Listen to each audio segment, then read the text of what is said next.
On Monday, August 4th, 2025, Storm Floris slammed into Scotland and northern England during peak summer, packing wind gusts up to 107 miles per hour. Conditions rarely seen outside winter months and described by the Met Office as a danger-to-life scenario.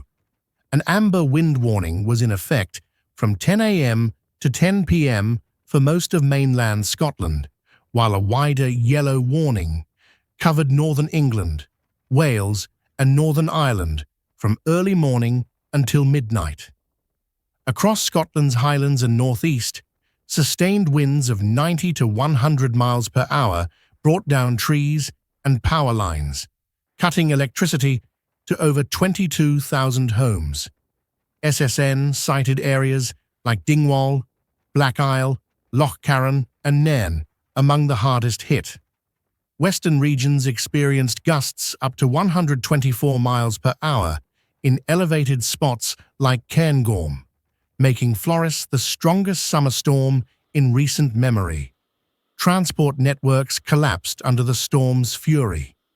Rail operators imposed blanket 50-mile-per-hour speed limits and suspended services north of Preston and Newcastle, disrupting routes of ScotRail, Avanti West Coast, Elna, Northern, and more.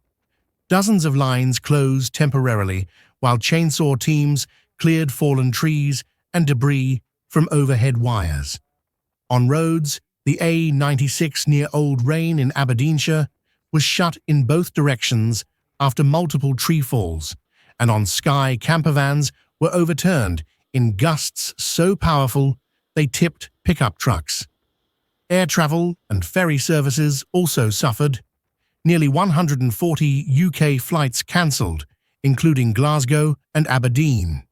24 CalMac ferry crossings suspended along the west coast, and multiple flights cancelled or delayed to islands such as Islay, Barra, Tiree, and Campbelltown. Iconic Edinburgh sites withstood the storm's severity. Edinburgh Castle closed, and the Royal Edinburgh Military Tattoo outdoor show was cancelled for safety amid gusting winds and rain.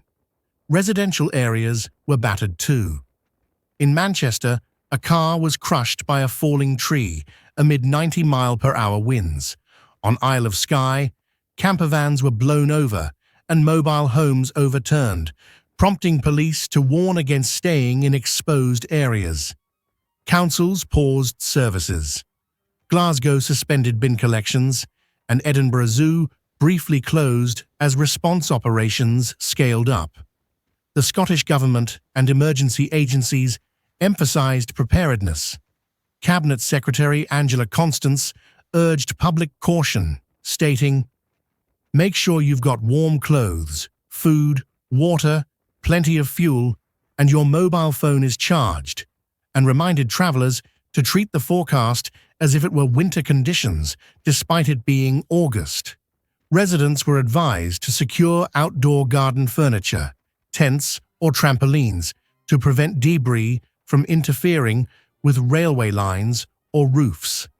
Climate experts pointed out this shock summer event reflects broader trends of climateflation, where warming oceans fuel extreme storms during high season. The incident underscores how densely populated and tourist-heavy regions like Edinburgh and Glasgow must now contend with winter-scale hazards even in summer months. Summary of key stats. Wind gusts, 90 to 100 miles per hour typical. Peaks up to 107 miles per hour in Highlands, 124 miles per hour recorded at Cairngorm.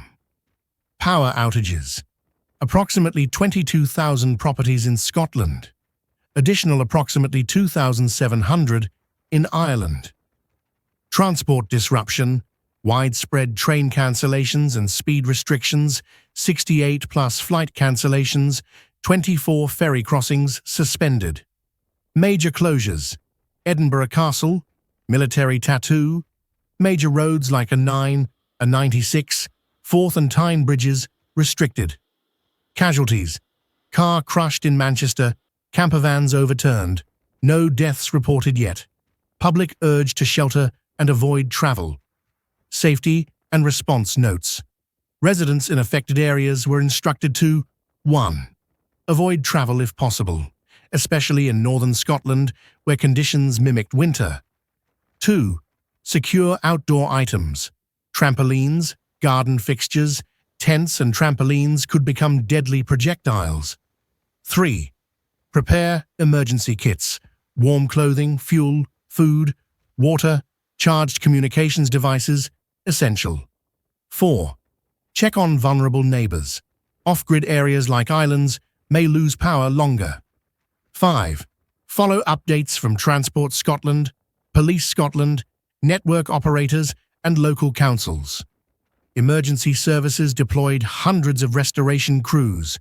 Utility operators like SSEN scaled up summer storm protocols comparable to winter storms, with major repair efforts underway overnight and into Tuesday.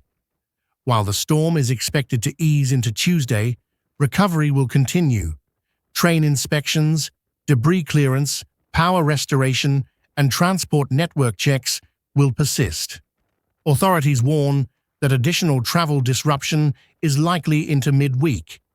Long-term, the storm has reinforced the need for improved infrastructure design and climate adaptation planning in the UK.